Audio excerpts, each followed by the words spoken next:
Welcome, foolish mortals. Though if you are watching this video, you're not so foolish after all, and I really appreciate you stopping by. If you do have a moment, please leave a like and subscribe so I can bring you more fun finds of all kinds.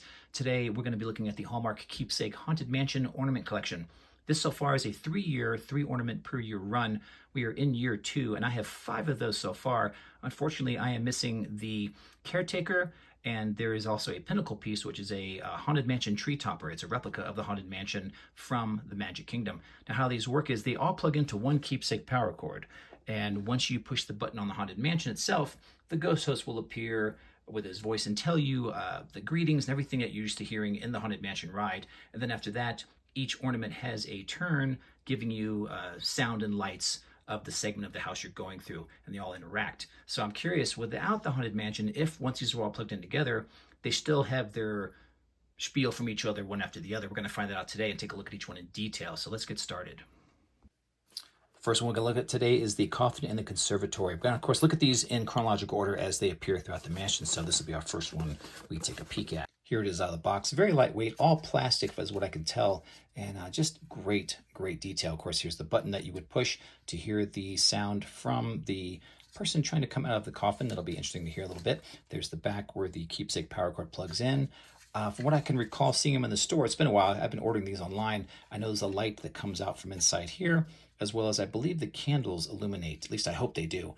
It has been a while since I've seen these work, so I'm very excited to see them all interact. Little fun fact, if you've been through the Haunted Mansion ride, you'll notice as you pass by the conservatory, to the left of the coffin is a wreath with a crow sitting on top, or a raven, and that originally was going to be the narrator or the host throughout the mansion telling you the story, but later they switched it out to the ghost host, which of course you meet in the stretching room, and so on and so forth. But you'll notice as you still go throughout the ride, you'll notice the raven, not in the conservatory, but at Madame Leota's seance circle and other parts of the mansion. They decided to keep it there just for ambiance.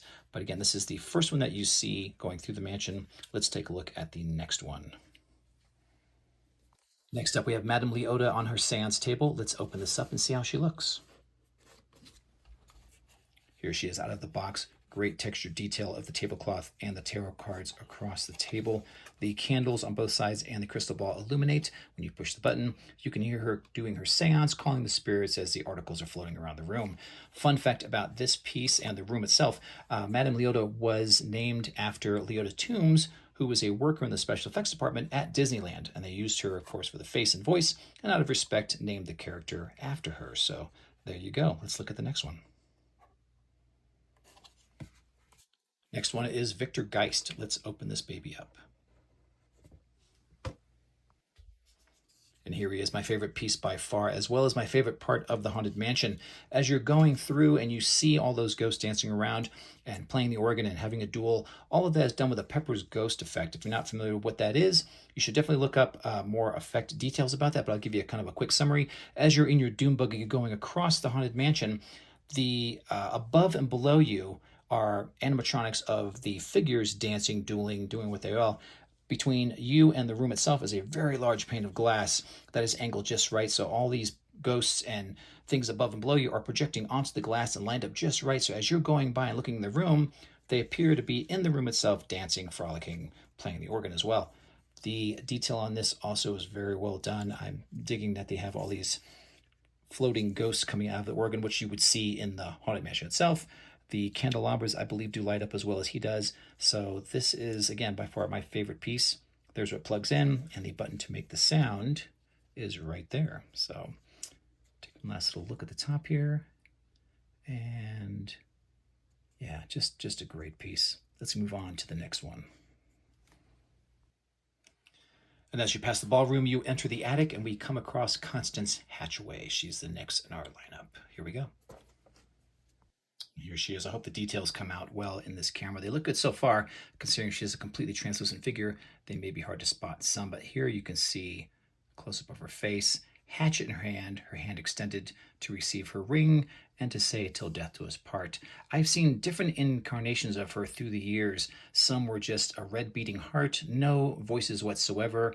And then over the years, I've seen projections of her face talking. I think they've got something completely different now. In fact, I don't recall seeing her, but the hatchet in her hand and her hand extended. I swear I may have seen one. Maybe it was either Magic Kingdom or Disneyland, where she had the bouquet in her hand. Let me know in the comments of which version you've seen or recall.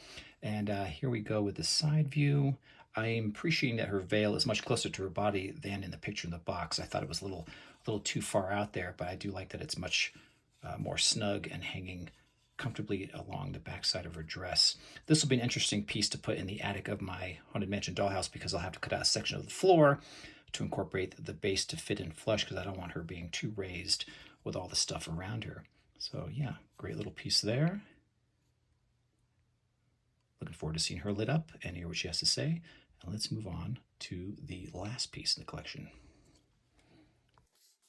Next up, we got the singing busts that are found out in the graveyard just before you leave the Haunted Mansion ride. Let's open it up. And here they are. I wasn't sure what the delay was for releasing this piece. The others came out midsummer to end of summer. This one wasn't released until end of October. Still completely worth the wait. I am digging this. When you're out in the graveyard, of course, you see these heads. I'm used to them being a bit lower to the ground. Maybe it's the perspective of being in your doom buggy, so it's strange to see them on such a high pedestal. I know in the movies they've shown them that way, but when you're in the ride itself, they're much lower to the ground, and I always assumed that the head from the broken one was laying on the ground, but it appears to just be floating in a very ghostly manner. A little fun fact about these, they actually do have names. I'm not sure if I have them in the right order, but from left to right, we've got Rollo Rumpkin, Uncle Theodore, Cousin Algernon, Ned Nubb, and Phineas D. Puck. If you know the actual people who have done the voices and faces for this, please let me know in the comments below. I meant to look that up, but didn't have time. I just saw the actual characters' names in the haunted house. This is where the cord plugs in, and here's the button up front itself that activates the piece. As I mentioned before, I am missing the caretaker, which you would have seen just before this piece. I'm hoping to get him soon, but I was looking for more at the time of the pieces that went inside the Haunted Mansion, but I couldn't pass this piece up. I just had to have it. They are one of my favorite things to see out in the graveyard. So we're going to plug these all in and see if they interact. All right, here they all plugged in and lit up. Beautiful, just great. I hope the camera is getting enough exposure with this. It looks good so far. What I could tell, something I'm realizing with the keepsake power cord, thinking this was a 3-year, 3-ornament run, I'm wondering if I may be wrong in that area because the power cord only has enough plugs for 7 items. And that leaves 2. I assume one would be the caretaker and the tree topper as well. So I'm hoping that either another power cord is available to extend it or how that works, or maybe there aren't 3 other ornaments available. Let me know in the comments if you know anything different. I'm going to do a little research. I just originally heard that, but now they have them all plugged in, all glowing in their mysterious, eerie beauty. I'm going to press the first one being in the coffin in the conservatory, and I'm not sure what the volume sound is. I haven't tested it yet myself, but we're going to find out how all these sound, if they interact and go one after the other. Pay no attention to him. That's just a little ghosty right there, my own little creation. And here we go.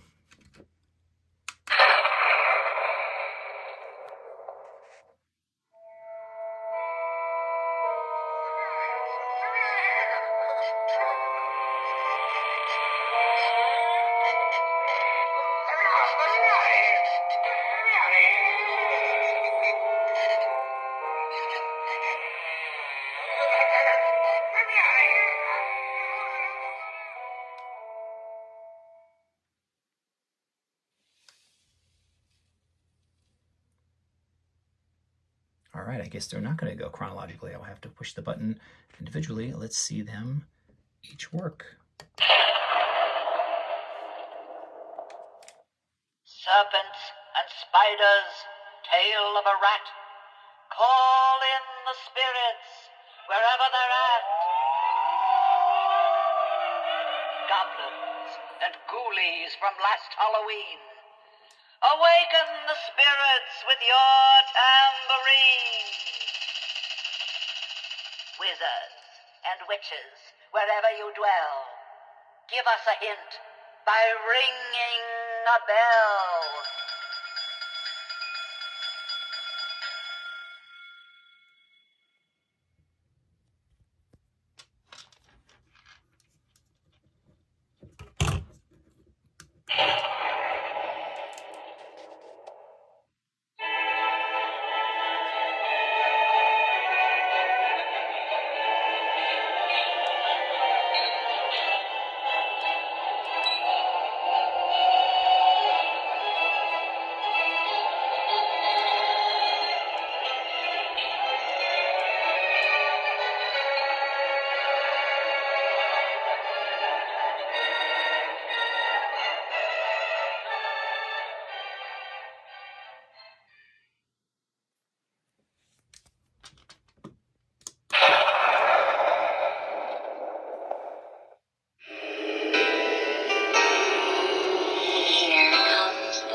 tombstones quake. Tombstones after wait and wait. Happy haunts materialize. And begin to vocalize. Bring those sparkles socialize.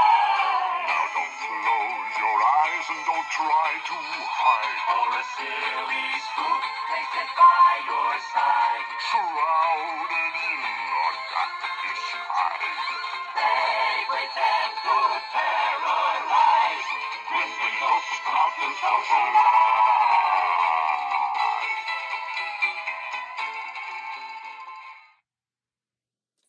There you have it, the Hallmark Gold Crown Haunted Mansion Ornament Collection. Again, as I mentioned, I am missing the caretaker and, of course, the tree topper, and sad to find out that I guess you do need the tree topper if you want to have them all go in order of appearance without pushing all the buttons. So, as I once did in the Hallmark store itself, pushing the Haunted Mansion starts the ghost host and his spiel, and then from each time on, each ornament has in turn given its own little story with the lights. And I noticed they also didn't have the thunder sound. So each one of these, as you noticed, had a thunder crack before each of the recordings. So fascinating little detail. I'm not sure why they have that, but if you want to have it on a nice smooth transaction, I recommend getting the Haunted Mansion Tree Topper, which I will, of course, be getting, as well as the Caretaker. So I have the whole set. And I'm hoping that there is some way to plug in the other ones, because I thought this was a 3-year, 3-ornament run, and I'm curious what the next ones will be. My hopes of the 2 that I can think of so far would be the obvious Hitchhiking Ghost, which I did release some years ago at Hallmark. It was an individual ornament that ran on battery, but to have one interact with this group would be great. Also, my other prediction would be the Hatbox Ghost. Would be a neat one to see. I have no idea what the 3rd ornament could be. I'm racking my brain trying to figure out what would be the most popular one to have. Any thoughts or ideas, please leave a comment below. Once again, thanks for stopping by. This is Toy Bug. Like and subscribe. Let me know what you think of all these ornaments. Do you have them? Have you seen them before? Is this the first time? What do you think of them? And you guys stay safe out there.